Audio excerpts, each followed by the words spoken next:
Hey, I've been offline for a while. Um, I was sick. My daughter was sick, and it took a while for us to get over it. And then my wife was kind of sick, so, it was nasty germs. But I'm back. I'm here on my orbital platform, and I thought I would share with you that since I was sick, I couldn't sleep very well, and I ended up watching a lot of TV, a lot more than I usually do.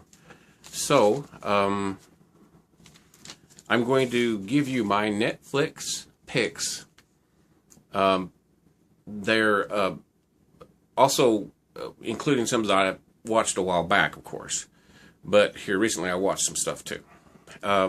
First, I'd like to get out of the way Bird Box. My wife wanted to watch Bird Box, so why not? I was sitting there, and it was okay.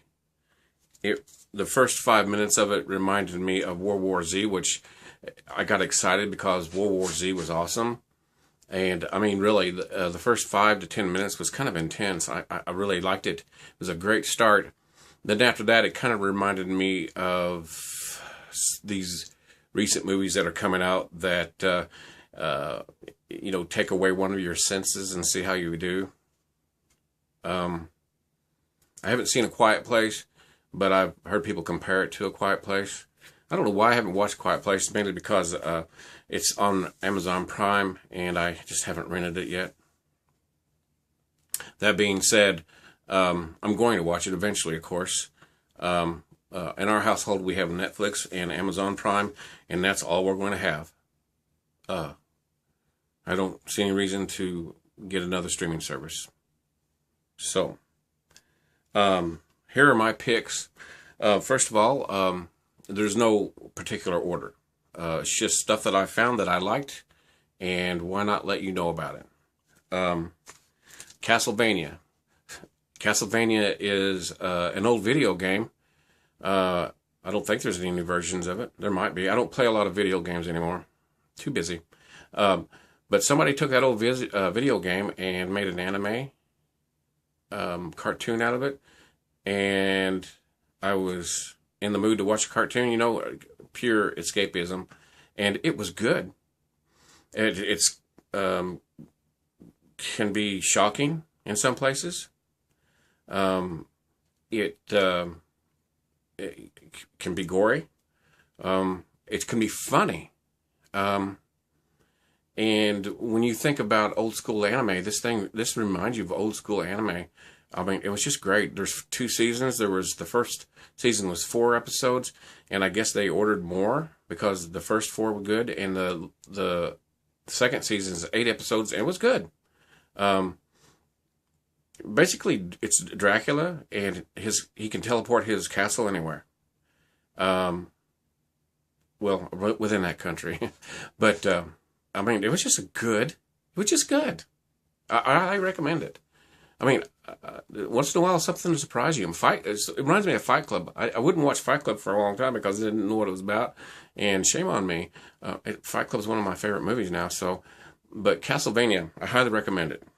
There's going to be some cartoons on here because escape. When you don't feel good. There's one called Blame exclamation mark. Not really sure why they entitled that, but the animation's good, the story's good. It's made from a different culture, so you could understand Castlevania, but Blame, you can't understand 100% of it, maybe, or why they chose to do some things, but the animation's awesome. There's this big city that's automated, and people who have the gene that the city's programmed to react to a gene in human beings.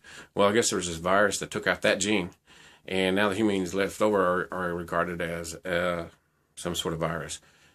So the machine city that used to serve now wants to kill all the humans. I liked it. It was good. I highly recommend it.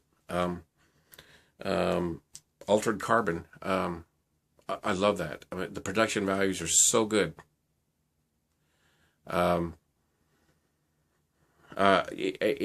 This series was so good, they're making a second season, and they had not intended on doing that.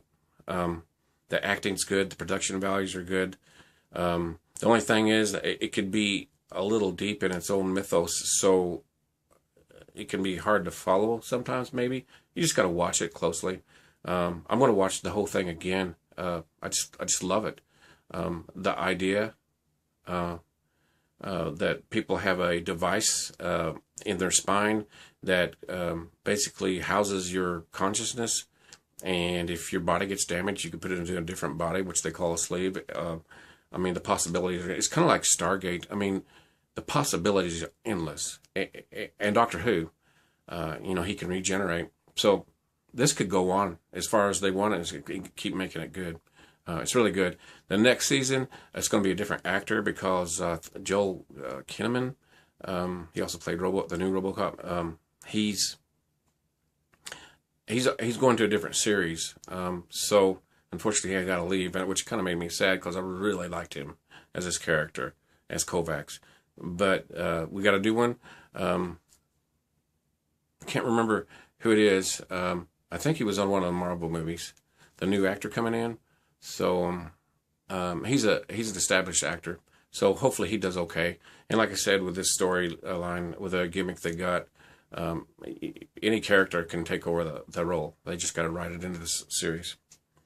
Of course, Stranger Things. I watched Stranger Things, the first and second season. The third season's coming out in July.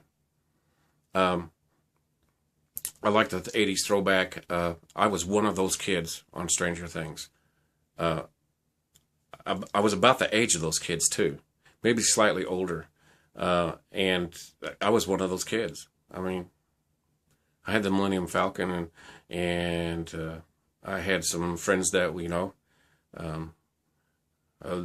just had some really good times, and we had some bullies, too, that pushed us around. But I hope they can take it into a good direction, because the first season was awesome. Second season was really, really good. I hope they're taking their time and making something good with this. But I mean, there's a lot of nostalgia in it. I just enjoyed it. Just enjoyed the heck out of it. Most of these are Netflix series, by the way, but not all of them. The Titan. That's where they genetically engineer astronauts to be able to survive on the moon, Titan. A lot of people talk down about this movie, but I enjoyed it. I thoroughly enjoyed it. I think some people are too critical, but I have my areas where I get too critical. I admit it. Lost in Space, it's a reboot. I never was attached to the original Lost in Space that much. I enjoyed it. The original Lost in Space, I was a kid watching it, reruns, and Star Trek blew it out of the water for me. I mean, in the mid-'70s when I first saw Star Trek and Lost in Space, and Star Trek just, it just made more sense. Lost in Space, even back then as a kid, I thought it was cheesy, the original one. I mean, I still respect it. I enjoyed it. I would say the new series is, well, it's just awesome. It's great. They changed some things, which some people probably got pissed off about, but I didn't have an attachment to it. Therefore, I'm okay with it. And I really enjoyed it. I hope they're making a second season. I haven't checked into that yet. Bright. Everybody's heard of Bright. I watched it. I enjoyed it.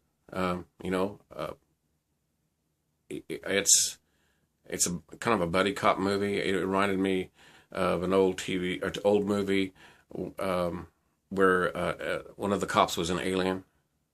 Why can't I remember that? I'm not going to look it up. I want to get through this video. Normally I would pause it and look it up. But I enjoyed Bright. And I'd heard that they're going to make another one, but who knows? I'll watch it because I enjoyed it. There's another movie I watched called Extinction with Michael Pena. And I resisted watching it for a while because I thought it was just one of those, another maybe schlocky cheaper, second-rate sci-fi film, but it was actually good. It has a twist in it, by the way. I did not expect. It was good. At my age, I watched enough content and read enough content. It takes a lot to surprise me, and it surprised me. I had no idea what happened was going to happen. The ending of it kind of ended kind of abruptly in a way, but I still, I enjoyed it. I would be willing to watch it again. I'm not going to, go watch it right away really fast, but one of these days I probably will watch it again. There is a CGI movie out there called Gantz. It has a couple of bullet points and then a 0 or an O. It's Gantz, Gantz. It's eye candy. The visuals are really good for a CGI, and it was made by another culture, so it didn't make some sense in some places, and you didn't understand their motivations necessarily, and the ending was kind of jumbled for me. I didn't really understood but just for eye candy and escapism, it was great. I didn't realize, I looked it up, there's more Gantz. Gantz is the name of a computer that when you die, it puts you into a simulation, but it looked like it was crossing over the real world. I don't know. Just watch it and enjoy it.